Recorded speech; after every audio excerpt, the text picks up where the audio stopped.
Fact of the day. Fact of the day. Hello, hi, and welcome to Fact of the Day with me, Mark Lotsu. How vegan are you? The point of this is purely educational, because I think there's a couple of points here a lot of people would not have considered. So here are some things that you may or may not be aware are actually non-vegan, depending on how strict you actually are. Firstly, the bee. If you're against eating honey because you don't like the idea of bees being used to make food for us, there are a couple other points you need to understand. Bees are not only kept captive so they can be used to make honey for us, but they're also kept captive so they can pollinate a whole host of fruit, vegetables and nuts. Best illustration of this is the almond tree. Now it only blossoms for 1 week.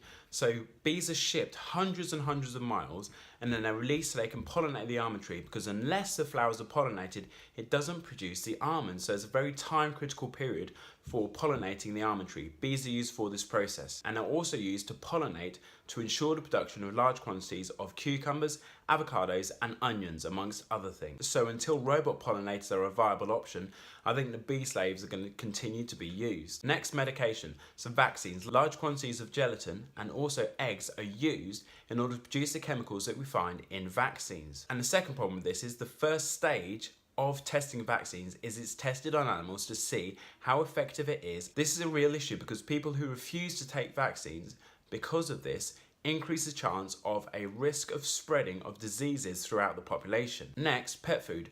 The problem here is that a lot of pets can't get all the nutrients they need from a vegan diet. Top of the list of these pets is cats, because they can't get a specific amino acid they need in order to maintain their vision, their digestion and a healthy heart. Unfortunately, this amino acid doesn't occur naturally in plants. Now an option here is, why don't you just get a pet that is purely vegan anyway, that just eats plant material? Then you don't have to worry or have concerns about this issue. And lastly, alcohol. So isinglass from fish bladders, casein from milk protein and albumin from egg whites are all used in the final stage of the brewing process to help get rid of excess proteins and improve the clarity of beer and wine. So if you're vegan, you need to be very careful about what type of alcohol you drink and how that alcohol has been produced. So the manufacturer of Guinness has already said they're going to stop using fish bladders in the preparation process.